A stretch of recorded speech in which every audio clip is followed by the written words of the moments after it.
Right abakunzi bazamuka TV ubu noneho ahasigaye reka twongere tugire icyo tubabwira nuko n'ubundi dutangira tuvuga tuti reka tugire icyo tubagezaho cyerekeranye n'amakipe mwihebeye. Ndavuga Rayon Sport, ndavuga APR FC. Ayo ni amakipe kabisa abanyarwanda bakunda cyane by'umwihariko nk'urubyiruko buriya usanga barihebeye ayo makipe. Ndavuga Rayon Sport ndetse na Nyamukandagira. So mukanya ubu ngubu noneho tuje kuganira kuri za ndani ziri kuvugwa muri ayo makipe, ari kwitegura shampiyona ndetse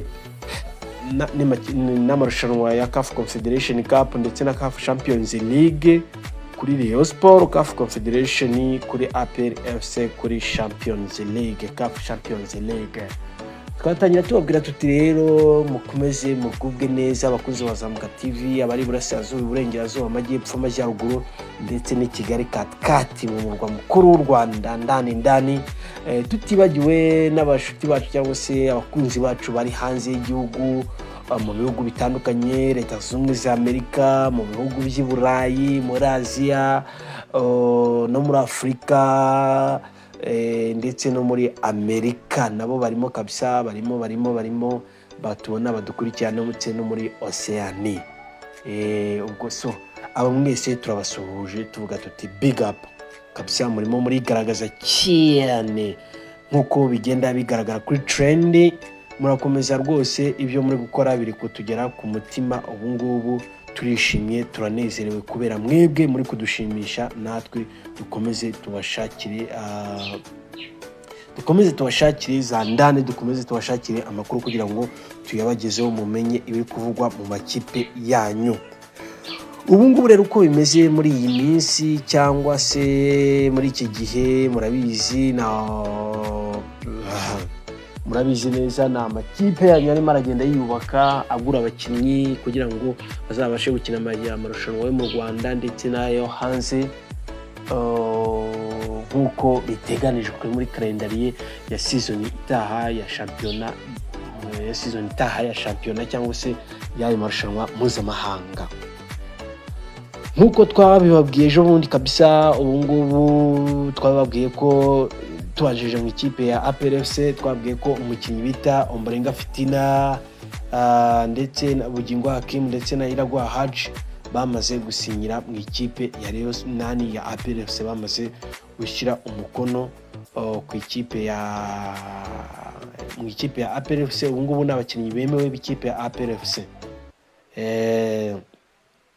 Ikindi twababwiraga ko ikipe ya Rayon Sport nayo ikomeje ibihe byo kugenda yiyubaka, ishakisha mikoro kugira ngo igure aba bakinnyi bakomeye bibikura nkota bazaza guhangana n'amakipe yo mu Rwanda rwose, bahangane nayo ku buryo igikombe bashobora kuzagitwara cyangwa se bagatwara n'ibindi bikombe, even na CAF Confederation Cup bakagera mu matsinda bakaba banagitwara, kandi birashoboka. Buri cyambere no gushyiramo umuhati. So noneho muri Rayon Sport nkuko twari twabibasezeranyije ubundi, muri Rayon Sport amakuru ari kuvugamo nayahe? Noneho amakuru ari kuvugamo nta yandi nayo gushaka uburyo biyubaka banapanga gahunda zabo. Abasaza cyangwa se abasaje, bitwa abasaje ntago ari abasaza, barimo barapanga gahunda z'uburyo ikipe ya Rayon Sport cyangwa se Gikundiro bayikora neza, bakayishimangira neza, bakayikomeza ikaba ikipe koko ikomeye ibasha guhatana ku ruhando mpuzamahanga, kuko nta kindi bo barashaka ya Rayon Sport ikomeye ku ruhando mpuzamahanga. Ubwo nikomera ku ruhando mpuzamahanga no mu Rwanda izaba ikomeye, ariko nyine ubwo urumva ba Patrick ntago bayorohera na Kamarade ntago bayorohera, ariko yo irashaka kuba ikomeye ku ruhando mpuzamahanga. Wenda mu Rwanda bajye bayikora ibyishaka ariko yakomeye aho hantu. So zandani ziri kuvugwamo rero sasa, twihuse n'izihe sasa? Zandani ziri kuvugwamo ni perezida wa Rayon Sport cyangwa se komite, abagize muri komite ya Rayon Sport barimo barashakisha uburyo bakumvikana n'ikipe ya Yanga Africans yo mu gihugu cya Tanzania kugira ngo barebe uko diru zabo bafitanye zashyirwa mu bikorwa cyangwa se zashyirwa ku murongo, bakazitegura neza, ubundi bakicara biteguye kabisa. Uti gute rero? Dutangiriye gato ku ikipe ya Yanga murabyibuka ko yakinaga shampiyona iwabo hariya, bajya gukina hari umukino wa Yanga wagomba guhuza Yanga ndetse na Simba. Uwo mukino uza gusubikwa bitewe nuko Simba yazanyemo ibintu by'amananiza, ishaka nyine mbese nyine twarabibabwiye murabyibuka, ariko wenda mbibasobanurira gatoya. Icyo gihe ikipe ya Simba niba bari bukine kuri tariki 15 ntabwo nibuka, hari hasigaye imikino 2 kugira ngo shampiyona ya Tanzania irangire. Yanga noneho bari bukine, Yanga iri bwakire Simba, ubwo Simba ije ku kibuga hasigaye neba umunsi umwe, noneho bashaka kuyiha ishaka aho iri bukinire bukorera imyitozo kugira ngo yitegure umukino. Noneho hari akabazo kavutseho, ikipe ya Yanga nani kuri Benjamin Mkapa Stadium niho bari bukinire, Yanga niyo yari bwakire, noneho Simba irivumbura avuga ngo bayimye aho ikorera imyitozo. Imaze kwivumbura ihita igenda iravuga iti twe tutakoze umwitozo wa nyuma, ntabwo twakina umukino wa shampiyona, ubwo irivumbuye umukino wa shampiyona urahagarara. Uhagaraye ikipe ya Yanga iravuga iti twebwe mutwiciye gahunda, twari twiteguye gukina ku itariki nyayo koko y'umukino, none mutwiciye gahunda, mwebwe Simba muri vumbuye muragiye mwanze gukina uyu mukino, twebwe natwe igihe muzadushakira ntimuzatubona kuko tuzaba dufite ibindi turimo. Twebwe igihe cyacu ni amafaranga, kandi Yanga ni ikipe kabisa. Nane amakipe yari ya Tanzania yo ni business, ibintu bya shampiyona ni business, cyangwa se gukina umupira ni business. Ngayo nguko bibaye aho ngaho, TFF byinjiyemo ndetse na Ligue ya Tanzania ibyinjiyemo, biranga bibi by'ubusa. Yanga ihita irega mu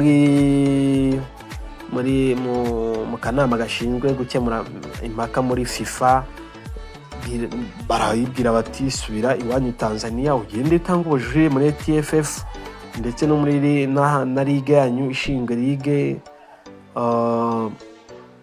barayibibwira n'ubundi iranga. TFF ya Tanzania ni nka Ferwafa, usibye ko nanone nta bitandukaniye. Ferwafa nta no bateye kimwe mu mashyirahamwe y'umupira w'amaguru ku isi. Oya, irihariye rwose,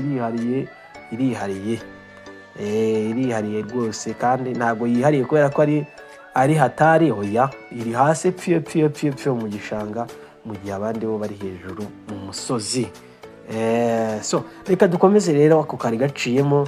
Noneho TFF ibangamira Yanga, koko irayibangamiramo, ishyiramo utuntu tunaniza, nuko Yanga nyuma iravuga iti biza kumvikana ko yemeye gukina, ariko igeze iravuga iti oya, twe ntabwo twemeye, ahubwo turimo turapanga diru yacu na Rayon Sport yo mu Rwanda. Hari umukino dufitanye rwose, umukino wo kwitegura mu mukino ya pre-season, hari umukino dufitanye niwo dufokasinzeho cyane, naho ibya Simba byo imace nuko mutemeye ko Simba tuyitera forfait, nuko ariko icyo tuzi cyo nuko tugomba kwitera forfait, yanze gukina ku bushake. Bibaye aho ngaho birazurungutanye, bibaye nabi ukuntu nyuma umuntu binane umumama bita Samia Suluhu Hassan yarinze kwinjira mu kibazo, mbese ikipe arazihuza, noneho bahita bagira iki, bemera gukina. Yanga iremera, urumva ko Perezida wa Repubulika ya Tanzania yarinze kubijyamo, ajya hagati y'amakipe arabaganiriza, arabumvikanisha, biremera kabisa, barakina. Ubu ngubu bemera gukina, none umukino ukaba uri uyu munsi kuri tariki 25 iyo bayita Kariakoo Derby yo muri Tanzania kabisa. Ubu ngubu ni derby ya danger. Igitangaje rero muri iyo derby cyangwa se igikomeye, muri Tanzania bari serious, ibyabo babikora serious kabisa. Derby ya Tanzania uko ihagaze igomba gusifurwa n'umusifuzi utari uwo muri Tanzania. Umusifuzi utari uwo muri Tanzania kugira ngo abashe guhosha impaka hagati ya Yanga ndetse na Simba, cyangwa se abashe gutuma derby igenda neza. Uwo nguwo niwe musifuzi uzasifura ikipe uzasifura ikipe ya Yanga ndetse na Tanzania. Uzasifurira ikipe ya Yanga ndetse na Simba. Nuko bimeze kandi ni nako bimeze. Nuko bimeze. Ibyo rero ukuntu bimeze, uwo musifuzi aturuka mu gihugu cya Misiri. Uwo musifuzi azaturuka mu gihugu cya Misiri aze gukiranura aba bagabo babiri, ndavuga Yanga ndetse na Simba. Ndumva ari ibyo ngibyo twababwira kuri uwo mukino utegerejwe hagati ya Yanga ndetse na Simba. Nibyo twababwiraho. Twihuse noneho umukino ugomba kuba tariki 25 ugomba guhuza ayo makipe yombi. Nuko nka Rayon Sport ifitanye amateka cyangwa se ifitanye deal, ikabyite deal, ifitanye deal n'ikipe ya Yanga. Ubu uko bimeze, perezida wa Rayon Sport yamaze kugera mu gihugu cya Tanzania, niyari ubita Tadei, ari kumwe n'abandi nka babiri muri komite ya Rayon Sport. Ubu ngubu bari Tanzania, bategereje kureba iyo match ya Kariakoo Derby yo mu gihugu cya Tanzania. Buri yari amakipe ya Yanga na Simba ni nka Rayon Sport yo mu Rwanda na APR FC. Rayon Sport ni nka Yanga, ni amakipe yose ya wananchi cyangwa se amakipe y'abaturage, cyangwa se amakipe y'abaturage. Simba yo ni nka APR. Nuko ibintu biba byifashe.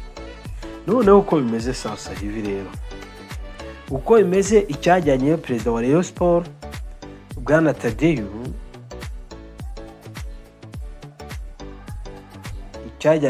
perezida wa Rayon Sport Bwana Tadei mu gihugu cya Tanzania ni iki gikurikira. We agiye kureba ubita Engineer Hersi, ni umuyobozi w'ikipe ya Yanga, kugira ngo babashe kugira ibyo baganiraho kuri deal bafitanye deal imeze gute sasa. Hari deal yerekeranye nuko Rayon Sport ishobora kuza nani uko Yanga ishobora kuza gukina na Rayon Sport umukino wa gishuti nkuko bari babyemeranyije. Icyo ni icyambere. Icya kabiri ni ukureba uko Yanga yatiza Rayon Sport abakinnyi babiri bakomeye. Urebye ni ibyo bintu bibiri bari gushaka kuganira. Muri abo bakinnyi babiri Yanga ikeneye cyangwa se Rayon Sport ikeneye gutira muri Yanga, harimo umukongomani ukina kuri wing, hakaza n'undi mukinnyi nawe wa kabiri. Abo bombi Rayon Sport yashaka kubatira ikipe ya Yanga. Nuko bimeze. Nuko ubundi ibyo bikagenda uko nguko. Ikindi twababwira noneho kuri ibyo ngibyo dukomeje tubabwira nuko usibye abo bakinnyi babiri Rayon Sport ishaka gutira muri Yanga, ari nacyo cyajyanyeyo perezida wa Rayon Sport Tadei ndetse n'abandi bayobozi babiri muri Rayon Sport, cyangwa se abandi bakozi babiri muri komite ya Rayon Sport, harimo gutegura match ya kuganira ku byerekeranye na match ya ntuze ya Gikundiro Day, ariko igomba kwitabirwa n'ikipe ya Yanga. Bagomba gukina n'ikipe ya Yanga, kandi Yanga yo yamaze kwemera kera ko igomba gukina uwo mukino. Ibyo bagiye kuganira rero ni ibiki sasa. Ibyo bari buganire nyuma y'iyo deal yo kuganira ku bakinnyi Yanga igomba gutiza Rayon Sport, abo bakinnyi bari muri Yanga badakinishwa kubera ko Yanga yamaze kugwiza umubare w'abakinnyi igomba kuzakinisha muri shampiyona yabo irasozwa uyu munsi kuri 25. Ikipe ya Yanga noneho ubu ngubu icyo ifite cyangwa se iri kuvuga nuko igomba gukina na Rayon Sport umukino wa Gikundiro Day, cyangwa se umunsi w'igikundiro, ubundi bagakina. Ibyo nabyo rero bagomba kubiganiraho. Tadei agomba kubiganiraho na Engineer Hersi. Ubu ngubu yarari mu gikombe cy'isi cy'amaklabu kiri kubera muri Leta Zunze Ubumwe za Amerika. FIFA yari yamuhaye, nawe yari muhaye invitation, ari n'umwe mu bayobozi b'amakipe bari bitabiriye icyo gikombe.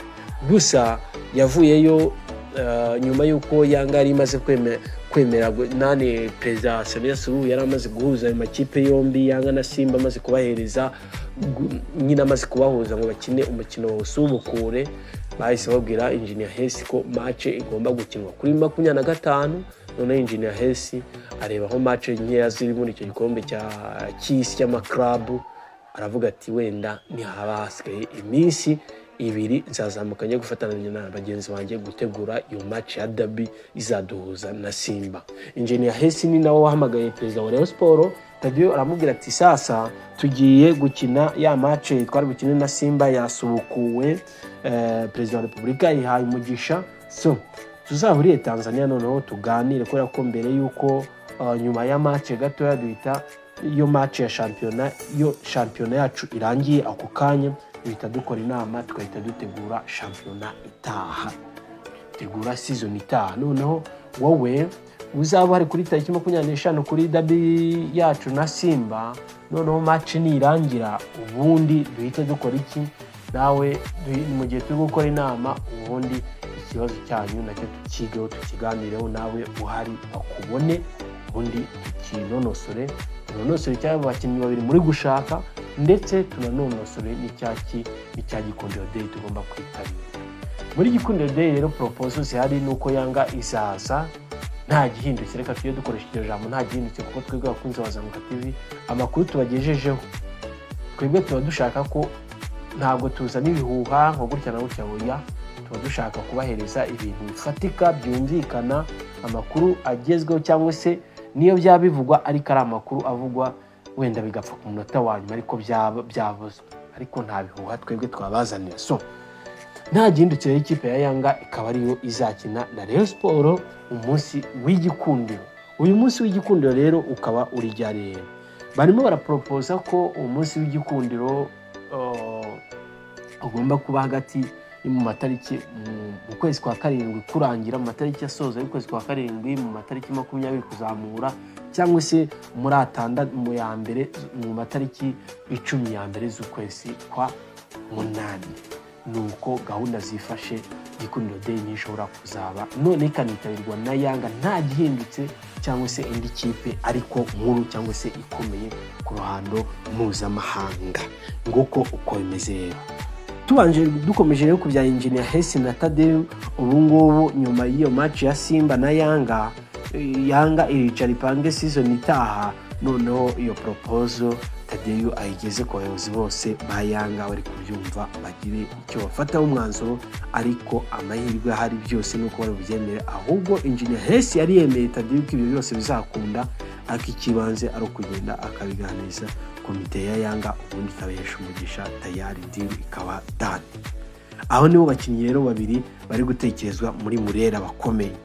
Murera rero bakunzi bazamuka TV ntabwo yicaye ibyo ari byo byose, ntabwo yicaye nk'abantu mwe, ntabwo yicaye. Gahunda ihari niyo gukomeza ikipe ya Murera igakomera ikagira imbaraga, ubu niyo gahunda ihari. Muravuga muti imbaraga rero gukomeza ni ibiki? Rayon Sport ubu ngubu irifuza abakinnyi 5, irashaka gusinyisha abakinnyi 5. Iyo yavuze ko itazongera gusinyisha abakinnyi benshi bapfa ubusa, izagisinyisha abakinnyi bake noneho ariko beza b'intoranywa pana. Ubu ngubu Rayon Sport irifuza mu bakinnyi harimo Abarabu yifuza bazaturuka muri Maroc, barimo bararambagizwa na famille ya Latifi, bazaturuka muri Abarabu bazaturuka muri Maroc na Senegal na Tunisia, hagati aho ngaho barimo bararambagizwa n'umutoza Latifi Afania. Uri kubyumva? So abandi noneho irimo irashaka uwo Mwarabu irimo irashaka n'ubuzibagiza Rayon Sport. Abedi Umwarabu ntabwo aramenyekana amazina, ariko arimo aravugwa ko ashobora kuza mu ikipe ya Rayon Sport, noneho akagira iki akaba yatuma Rayon Sport yibagirwa umuntu bita Abedi Bigirimana. Wenda update zihari nuko ikipe ya Rayon Sport ntabwo bararangizanya, baravuganye ibiganiro biracumbika, ubu ngubu biracumbitse, kuko Abedi yaciye Rayon Sport miliyoni 40 ndetse n'umushahara wa miliyoni n'igice ku kwezi. Rayon Sport iramubwira iti oya twebwe ntabwo ibyo tubishaka, kubera ko Rayon Sport ifite gahunda yo kuba yasinyisha umukinnyi w'umunyamahanga utarengeje miliyoni 30 nk'uko twakomeje tubabwira, ndetse n'umunyarwanda utarengeje miliyoni 20 nabo ngabo ishaka gusinyisha. Ubwo urumva n'imishahara yabo izaba iri hasi. So noneho Abedi kuba yaratse miliyoni 40 n'umushahara wa miliyoni n'igice, Rayon Sport yamubwiye ko izamuha miliyoni 30 ikamuhereza n'umushahara wa miliyoni. Nuko bimeze. Ubwo ngubwo naho ngaho byacumikiye biba birahagaze kabisa. Noneho uwo munya Tunisia barimo barashaka ukina ku munani, ni ukugira ngo byibura bigira Imana Abedi bamwibagirwe. Ni nako bimeze. Kandi uwo munya Tunisia Fahmi Rotifi yagiye mu kiruhuko, arimo aravugana n'uwo munya Tunisia, nta gihindutse uwo munya Tunisia bashobora kumanukana noneho cyangwa se akamanuka diru yamaze kuba done. Uwo ni uwa mbere ukina ku nimero 8. Hari kandi n'umukinnyi ukina kuri 6. Uyu mukinnyi rwose ni umukinnyi uzwi cyane wakinnye mu makipe akomeye, ni umunyasenegali bamwita Sidi Sali. Uyu nguyu yakinnye mu makipe yo mu Bufaransa muri za Ligue 1, amakipe yakinnyeho kabisa. Ni umukinnyi ukina kuri 6 ariko w'ishanyarazi kabisa, ufite urukuta ku buryo yabanga hagati hakabanwa cyane ntihagire ikibazo cyaho. Uyu nawe nta gihindutse cyangwa se uko biri kose barimo baraganira nawe, ni igihe cy'amasaha kugira ngo tumenye gahunda uko zimeze, ariko n'uyu nguyu arimo aratekerezwa. Ni ukuvuga ngo komite ya Rayon Sport ishinzwe kugura abakinnyi igizwe na Gacinya Chance Denis muramuzi n'umutalamu, ikagirwa na Irambona ndetse na Rotifi. Nibo bantu batatu barimo baragura abakinnyi. Kandi murabizi Gacinya iyo yirebeyemo mu bakinnyi ntabwo yibeshya. Ikindi na Fahmi Rotifi nawe ubwiwe ntabwo yakisondeka ngo azane abakinnyi ba fake bari butume izina rye risibama, batari butume atwara n'igikombe cya shampiyona cyangwa se ngabe yagera kure mu matsinani muri CAF Confederation Cup. Abo nibo bakinnyi Rayon Sport irimo irashaka. Babiri, hari ukina kuri 6 bita Sidi Sale, hakaza n'umwarabu wo muri Tunisia utaramenyekana amazina ariko nawe ukina ku numero 8. Uwo rero uzaturuka muri Yanga w'intizanyo bita Ekanga, nawe azakina kuri nimero ni umuwinga uzaca ku ruhande, cyangwa se abandi bita amababa, nawe nuko bimeze akaza muri Rayon Sport. So muri abo bakinnyi rero hakiyongeraho n'umuzamu. Umuzamu we birimo biravugwa ko haba Fahmi Rotifi hari umuzamu arimo arashaka w'umunyasenegal nane w'umunyamari ubita Idrissa Koyate, nawe irimo iramushaka cyane ngabe yaza gukina mu ikipe ya Rayon Sport, noneho aba ari muzamu ufatira ikipe ya Rayon Sport mu gihe Sebwato Nicolas yaba akomeje gukoroga Rayon Sport, uyu akaba ari we ufata Rayon Sport. Nuko byifashe rero muri Murera, nuko gahunda zifashe, niyo makuru avugwa muri Murera. Murera irashaka kwibaka kabisa, irashaka kwibaka, amafaranga barimo barayashaka bucece, abaperezida barimo baricana bagakora inama bucece. Muri make nuko bimeze, ariko ubu tuvugana gahunda ihari Rayon Sport n'ikiri gushaka abo bakinnyi byibura 5, harimo abanyamahanga benshi kamere mu birumvikana. Uwo muzamu hakaza ukina kuri 6, ukina ku 8 ndetse n'abo ngabo babiri Yanga izayitiza.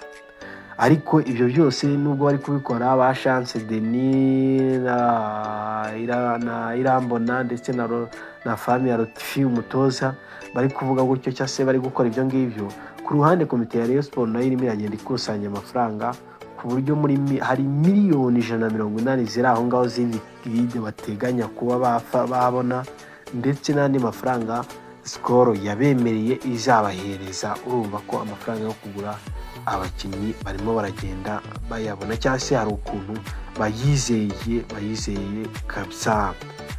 So ikindi twabwira cyo none kuri babakinnyi, kuri basifuzi bagomba gusifurira ikipe ya Yanga, nubwo twabisimbutse na Simba, muri aba basifuzi cyane byonyine harimo urabona ko match ibigizwe na komiseri ikagirwa n'umusifuzi nyirizi naho hagati assistant referee umusifuzi wa mbere n'umusifuzi wa kabiri n'umusifuzi wa kane. Hari n'undi noneho uba uri assessor bahungaho ku ruhande wa gatanu. Muri make n'abantu batanu baba bakenewe kuri match. So match ya Yanga rero na Simba uko biteye bakunze bazamuka TV nuko nguko izasifurwa n'abasifuzi baturutse hanze ntabwo ari abo muri Tanzania. Wumve ko iyi derby ibikomeye cyane ari nk'iya Rayon Sport na APR nubwo abasifuzi bo mu Rwanda babizambya bafatanije na Ferwafa ibintu bakabigira fo. Muri aba basifuzi rero match commissioner turabona Salim Omar Singano no muri Tanga ubwo ni mu gihugu cya Tanzania birumvikana. Referee cyangwa se umusifuzi wa hagati wo bita Amin Mohamed Amin Omar ni umunya Egypt niwe uri hagati arimo arasifura match. Hakaza umusifuzi wa mbere wo ku ruhande Mohamed Ahmed Abo Al Legare nawe ni umunya Egypt. Umusifuzi wa kabiri Samir Gamar Saad Mohamed nawe ni wo muri Egypt. Umusifuzi wa kane ni Ahmed Mohsi Ilgandoro umunya Egypt. None hakaza umusifuzi w'agateganyo bita Al Mohamed Somalia no muri Somalia uyu nguyu. Nuko kali ako dabi imeze iri butangire sa kuri Benjamin Mkapa Stadium saa 11. Saa 11 burabyumva ni mu kusaha iyo ngiyo ariko ni saa imwe mu byo kurumva ko ni nko mu masaha 10 mu masaha 10 za hano mu Rwanda. Nuko bimeze nuko biforomye. So ikindi twabwira rero muri aya makipe abiri Rayon Sport na APR FC cyangwa se niki nuko APR FC nayo ngubu iticaye irimo irashakisha abakinnyi kugira ngo ikomeze igire inguni zayo zikomeye igira hagati yayo akomeye kugira ngo igikombe koko izagitware ya konvente apana kuyihereza ibikombe Ferwafa yihera ibikombe. Ikindi nuko rwose ikipe ya APR FC cyo twababwiraho nuko irimo irategura umunsi mukuru wo kwakira cyangwa se kugaragaza ibikombe imaze imyaka 30 yitwaye cyangwa se itwara kuva icyo gihe. Ibyo birori noneho bikazabera ku Murindi aho hazahurira abafana benshi hagahurira abayobozi bakomeye muri APR FC. Muri make urumva ko kizaba ari ikirori kiryoshye muri Nyamukandagira kabisa. Byibura izavayo ifite impanuro z'abakuru, impanuro zibasaba guhatana cyangwa se guhiganwa apana guherezwa ibikombe by'ubuntu. Ngayo nguko nuko bimeze mu makipe yanyu mwihebeye Rayon Sport APR FC. Ubundi nakagaruka abakunzi bazamuka TV bindi biganiro bitandukanye tugenda tubashakira ibiganiro bitandukanye. Hari n'ibyo dushyira ku murongo wacu kuri YouTube mwareba ni ibiganiro biriho mwareba mugasubira inyuma mukareba kandi ni ibiganiro byubaka bibaha kumenya amakuru ari kuvugwa hirya no hino haba muri politike mu mikino mu biki n'ibiki byose. Kuri Zamuka TV birahari bakunze bazamuka TV. Twibabwira tuti rero kabisa nkuko mwabisanga kandi turabakunda cyane. Mwakora subscribe, like, share ndetse na comment. Ntago biruhije murabizi namwe bakunze bazamuka TV ntago biruhije. Icyambere no gukora geste ubundi tukareba uko ibintu bikomeza kugenda neza. Ciao rero turabasezeye kandi dukomeje kubifuriza kugira ibihe byiza muhahe muronke.